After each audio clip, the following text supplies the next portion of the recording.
All right, let's get started here. Our first video we have, and this is for section 12.1, and I see that this got a little overlapped when I imported it there. But anyway, this is 12.1, three-dimensional coordinate system. So we're just going to kind of introduce you to the idea of working in three-dimensional coordinate systems rather than the ones you've mostly done in the past, which would be the two-dimensional coordinate systems. So when we look at this, we're going to have essentially the same XY coordinate system that we had before, but we're going to rotate it and look at it from a different angle. And so we'll have X over here, and as you can imagine, this one's supposed to be kind of sticking out of the page, coming towards you, and then we'll have the Y-axis over here, and in their picture here, it's kind of coming towards you a little bit as well. But now we're going to add on this extra axis up here to get like a three-dimensional space to it here, and it's the z-axis, okay? And so mostly what we're going to talk about is extending the ideas we had from two-dimensional spaces into these three-dimensional spaces, and that's what we'll be looking at here. Now, usually when people draw these, they usually draw them a little different. They usually just draw the z-axis straight up and down like that, right? And then actually usually put a little hat on there to indicate it's a unit vector, which we'll talk more about later. And then they usually put the y-axis this way, the y-axis like that, little hat, and then the x-axis coming out this way, like that. So a lot of times you'll see it drawn more like that, where the x-axis is supposed to be kind of pointed out at you. In the picture here, both the x and y are kind of slightly pointed towards you because it's a little rotated from that. But you know, drawing something like this will be perfectly acceptable as well. All right. So next page, we've got an example here of what we see, and we've got the different planes that can be made by combining any two of these axes in order to come up with a new plane. Now the one you're used to working with, of course, is, or at least should be mostly used to working with, is this XY plane right here, and that's the plane that both of those lie in right there. Although I didn't do a great job of outlining it. All right, this XY plane. And then in that case, we would essentially be counting all the z values, right, as being equal to 0. And that's what we've done a lot of so far, and what you've done in calculus and your other classes and stuff is typically that. Next, we've got, we can pick any of the other ones, like for example, you can do the xz plane where y is going to be equal to 0, and that's going to be this one over here, where the y, all the y values are 0. And so that's the plane we're looking at. And then of course the last one is the yz plane, and that's when x equals 0, and that's going to be this one over here. It's everything that just lies in that plane whenever x is equal to 0. All right, so those are the three planes we're looking about, and of course, you know, you should notice the xy plane is z equals 0, the xz plane is y equals 0, and the yz plane is x equals 0. So if you set x equal to 0, basically you end up with the yz plane. So take note of that, okay? And the same thing for the other ones. Whichever one you set to 0 disappears, and you got the other two left over as your plane. We can use an intersection of these planes in order to find a single point. And as you can see here, we've got different planes. In the first plane we have, this is z equals 5. So this plane here, this blue one, this blue plane right here, that's when z equals 5. So instead of z equals 0, where it would have been down here, right? The plane was down here. We just saw it on the previous page. Now we've moved it up to where z equals 5. Same thing for this other one here. What is this one? This is the plane y equals 3. So that's this one right here. So again, it's like the plane x equals 0, but we've shifted it over to y equals 3. I'm sorry, it's like the plane y equals 0, but we shifted it over by 3. So that's that one right there. And you notice wherever two planes intersect, right, where they intersect, right, red and blue makes purple, we get a line, and that's a line of intersection. And then if we take the third one, this third plane here, which is the x equals 2 plane, this plane right here, then we've got a red and green, which kind of gives you a mutedy brown color. So maybe I'll pick one. We'll pick like a, I don't really have one. We'll just go with that. Well, where those two planes overlap is also a line. And then we can look at where the blue plane and the green plane overlap, and that also gives us a line. And then we have three lines intersecting, and they all intersect at this one point. So essentially, by giving just three numbers, which ultimately could be interpreted as three planes, we were given this plane here where z equaled 5, right? That was this blue one here. We were given this other plane over here of y equals 3. So these two went together. So we just had that one number right there. And then we had the last plane, which was x equals 2, which we get from just that. So there that. So by giving those three numbers, we essentially could tell a single point in space, the overlapping of three planes into a single point. They meet at one single point. And so there we go. We can look at these three planes, and it'll ultimately just get this 1 point from it. All right, how far do you go out in each direction? Which is kind of what you would be familiar at. We're going to go out 2 in x, 3 in y, and up 5 in z like that to get to our point. Okay, I'll get rid of all that so you don't have that crazy mess on there, but that's basically the idea there. We're just adding that extra dimension, so instead of an ordered pair, we have like an ordered triplet there. All right, so let's take a look at here, and let's interpret some of the meanings of some of these. So the first one is z is greater than or equal to 0. So I'm going to do a couple of these for you, but then I'm going to want you to go through and start thinking about them. So z is greater than 0. So if we draw our coordinate system in like this, here's x, here's y, and here's z, what we can see is that we're looking at everything that's greater than 0. So that means that for the z-axis, we're starting here, or greater than or equal to. So that's z is equal to 0. This is all z greater than 0, right? If we come down this way, if we go straight down from there, we have the z less than 0, right? But we're interested in the z greater than or equal to 0, which would be that right there. But you can't stop there.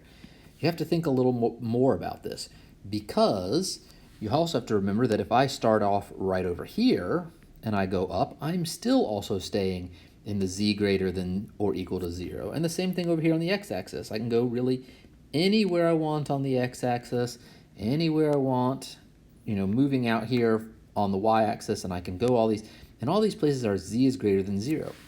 And even if I start looking at like the plane out this way, so I'm staying at that same level, I can say, all right, this is all greater than 0, and this is all greater than 0, and this is all greater than 0, and all these places are z greater than 0. And if I come back out over here, I've got, starting there, I've got z greater than 0 and z greater than 0. And the same thing back here, right, in that, and I've got z greater than 0 and z greater than 0. And over here as well, z is greater than 0, z is greater than 0. Anywhere I go in there, as long as I'm looking at stuff that is above the xy plane in the positive z direction, then I'm good. I don't want to have anything that's below this axis. So if we look at this is the xy plane right here. Everything above it is the z greater than 0, is in the z greater than 0 area. Everything, or volume, I guess, and everything below it is outside it. So nothing below it, but everything above it. So it's kind of like I don't know, like if we had a big hunk of metal or something, and then like the metal is up here, but it's not down here below it. It's like the edge of it. So I don't know if that's a good physical interpretation of that or not. All right, but there it is. It's everything up there. X, how about this one? X is, let me see if I can get my picture back here. X is equal to -3. So as we just saw on the previous page, or we can do those pretty easy.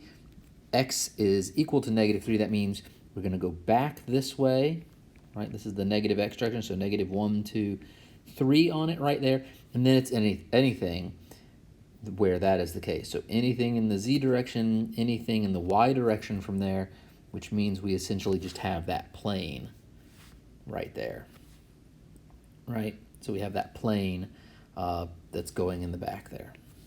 This would be on top of that, okay? So it's a plane back at x equals negative 3.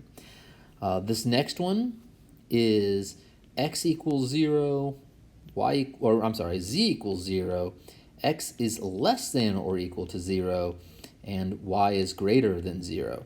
So we need z equals 0. That automatically gets us into the xy plane only. So we're in the xy plane immediately. So this says xy plane, right? That's that first one.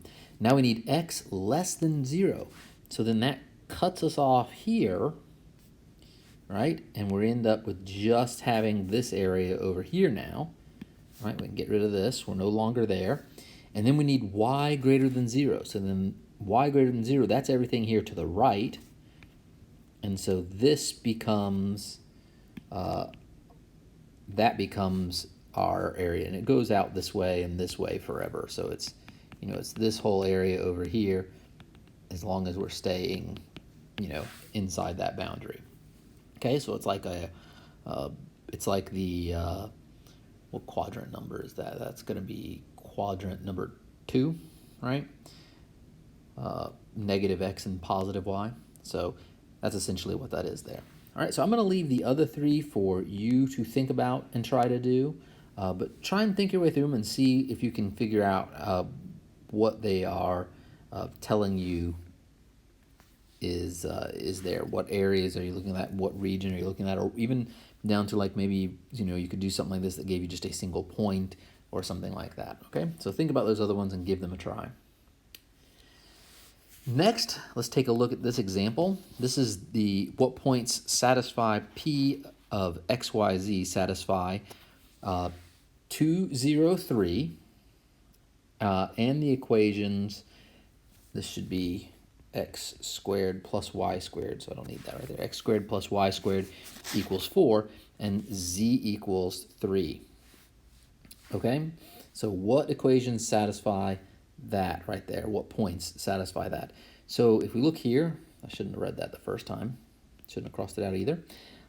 Just thought the formatting got messed up. So if we look here, we've got essentially a circle right here.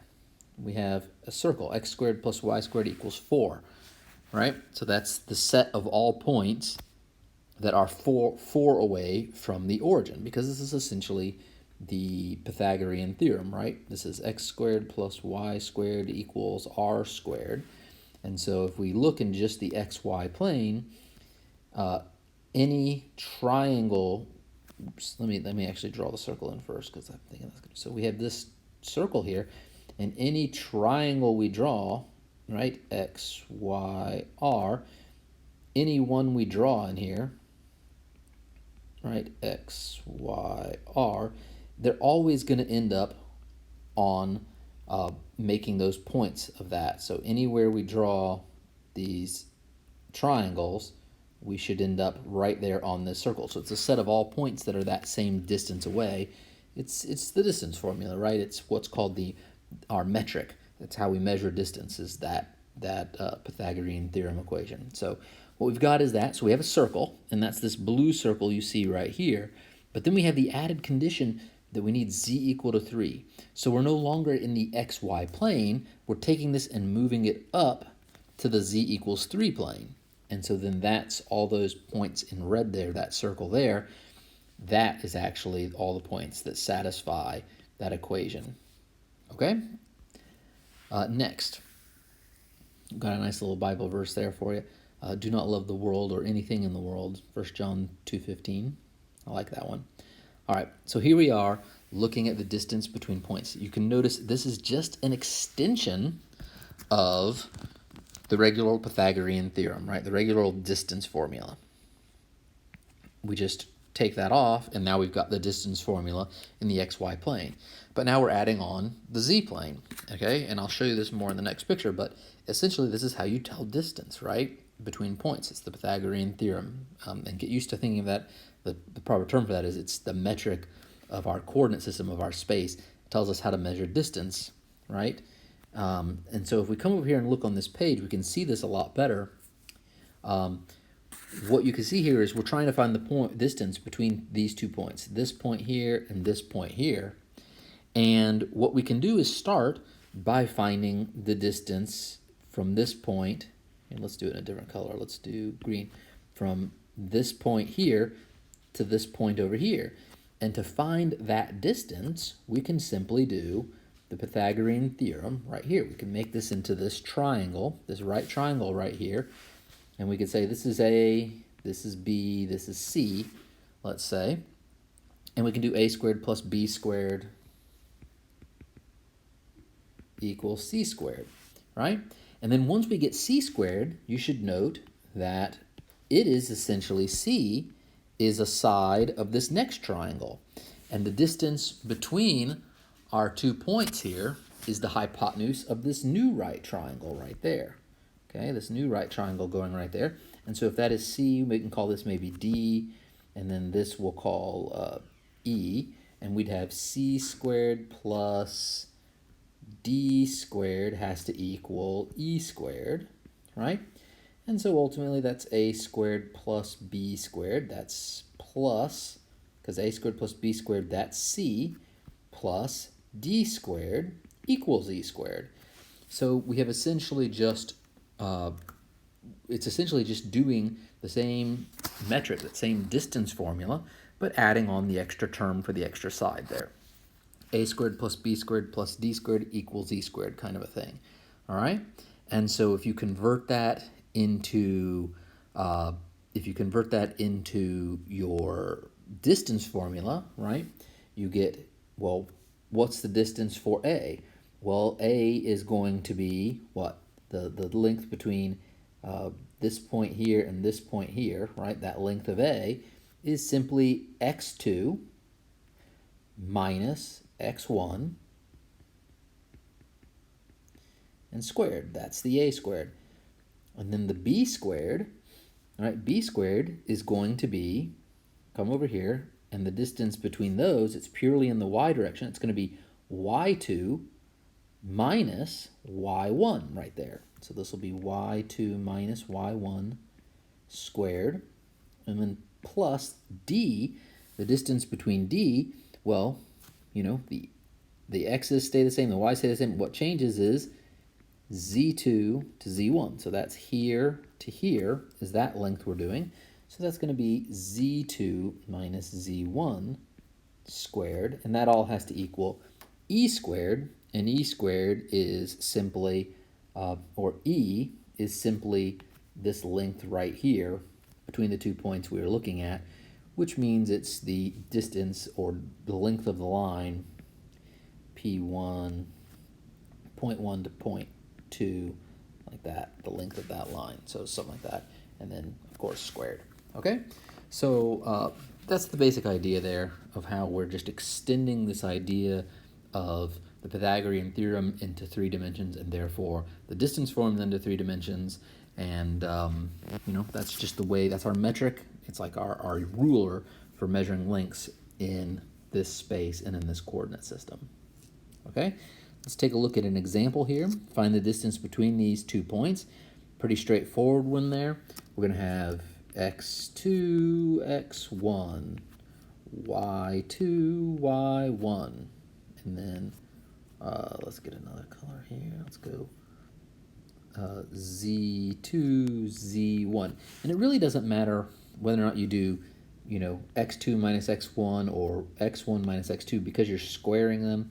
So, you know, if x2 minus x1 is positive, then x1 minus x2 is the same number but negative, and then you square it and they become the same. So the squaring gets rid of all the signs anyway, so it really doesn't matter which way you do it. Just be consistent. And so the distance between P1 and P2 is the same thing we had back over here, except the only difference is because of this squared, we have to take the square root of both sides like that to get rid of that squared. And so that's what we have there. And you just plug your numbers in, right?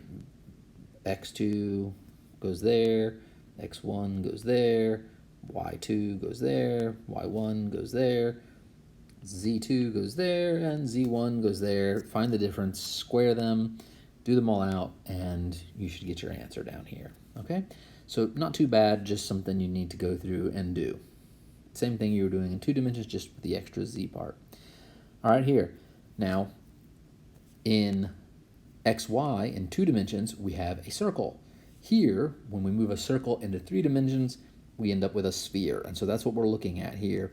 And this is a sphere of a radius A, centered at a point, x naught, y naught, z naught. Okay? And so that's what it's going to look like. So here's the equation for it. This should make a lot of sense because essentially, if we're starting with x squared plus y squared plus z squared equals some radius a squared, again, this is the distance. And so this is being a constant. We're doing a constant. Just like for a circle, it's a constant distance. The set of all points in 3 dimensions, a constant distance away from the origin, is simply this, because they're all, this is essentially saying we have all the possible x, y's, and z's that we add up via the Pythagorean theorem and get the same exact distance away. And so that's saying, all right, here we go. Here's my origin, and I'm going to go this way A, and I'm going to go this way A, and this way A, and this way A, and this way A, and this way. And everywhere I go that distance A away, and I end up with not just a circle this time, like it would have been in 3 dimensions, because some of mine would come back towards me. I can't really shade this into a sphere, but you end up with a sphere instead. But that's centered at the origin. Now, how do you get this general one that's basically shifted to some other point? Well, if you want to move it at a distance x naught, you subtract x naught from the x coordinate, or from the x variable. You want to move it a distance y naught along the y-axis, you subtract that. And then if you want to move it z naught, you subtract that from the z-axis. So this is just basic graph shifting for it right there. And so you just shift it over to wherever it needs to go, and that is it. All right, so let's try using this here. So this is find the center and radius of the sphere. So you may look at this and notice that we have not only an x squared, but we have a 3x, and not only a z squared, but a z. And we've also got this constant here, which, I guess you could very easily move it over there and call it r squared, except that doesn't help us handle these 2 numbers right there. Thankfully for the y, there is nothing else that goes with it. There's no single y term there. So what do we do with this? Well, the answer is, for every term that we have, an x and a 3x, or a z and then a negative 4z, like that, we have to complete the square. We don't have to do it for y, because y doesn't have something like that. It's already by itself, which is the form we want, right? It's just saying y naught is 0. But we need to get these into this kind of form, and to do that, we need to complete the square for x and z. So that's what we'll go ahead and do here. So you write this out this way, and then that's just rewriting it. And then what we can do is group the x terms together. There's only one y term, and then the z terms together, and then go through and do completing the square for each one individually. If you don't remember completing the square, the basic idea is you're trying to look at something like x squared plus 3x. And what you can say is, I have x times x. In fact, the old mathematicians, if you read like Isaac Newton's days and stuff like that, they didn't say, what is 3 times 4? They said the rectangle of 3 and 4. So they thought of this very geometrically. So you look right here and you have x times x. That's the x squared right there. That's the x squared. And then here we have 3 times x. So what I'm going to do is have this length of x here, right? And then I'm going to bring it out by a distance of 3 right there. Okay? And so that gives me 3 times x. That's this part right there. That's 3x right there, right? And so what I want to do then is I want to turn this into a square, not this rectangle. So what I'm going to do is cut this one in half, just like that. And then I'm going to take this side over here, and I'm going to bring it down here and rotate it and hook it on the edge right there. Okay, so I'm going to redraw this picture because I don't have a lot of room to do that. So what I'm doing is cutting that 3 in half. So that means that this little part out here, let me get rid of that. This little part out here is now going to be 3 over 2, but it's still an x because it's half of it. I took the other half and I stuck it right down here, and that gives me a 3 over 2 right there. And then, of course, this is an x length and this is an x length. And you notice I'm very close to having a square. This length over here is the same as this length over here. It's just that we are missing this little corner right here, right? This little corner isn't there. And what are the dimensions of that little corner? Well, coming from this side, it's the same side as that one. So it's 3 halves for a height, and then for its width, it's the same as that 3 halves there. It's 3 halves for that. So it's 3 halves squared, right? So that's the area of that little missing piece. And of course, if I'm going to add that area back in order to keep it equal to the same thing, I must also subtract it. 3 halves by 3 halves. I have to subtract that same thing away because I'm adding it in over there. But the nice thing is, this is a square. All right, I have just completed the square. There we go. And so that's what we're going to do here. We ultimately took this number right here, we divided it by 2, and then we squared it and added it on there. That was this little bit right there. Squared it and added it on. So that's what we're going on right here. We took that 3, divided it by 2, and squared it and added it on. Now, in order to add it on, we must also subtract it off, like that. But subtracting on the left side is the same thing as adding on the right side. All right? So we'll just add it to the right side. So instead of thinking of subtracting, adding and subtracting, you can think just add it to both sides if you want. The y we didn't have to do anything for. The z, we took this 4 that's right here, we divided it by 2, the negative 4, squared it, and then added it to both sides. Okay, it's over there on the right side and the left side. And so now what we have is this is a perfect square and this is a perfect square. So this can be x plus 3 halves, which look, that's the dimensions of our square. X plus 3 halves by x plus 3 halves. So that's our square right there. So it's x plus 3 halves squared. Y squared we left alone. And then if we had drawn another picture here, we'd get z minus 2 squared would be that side. On the right-hand side, we put all our constants over there.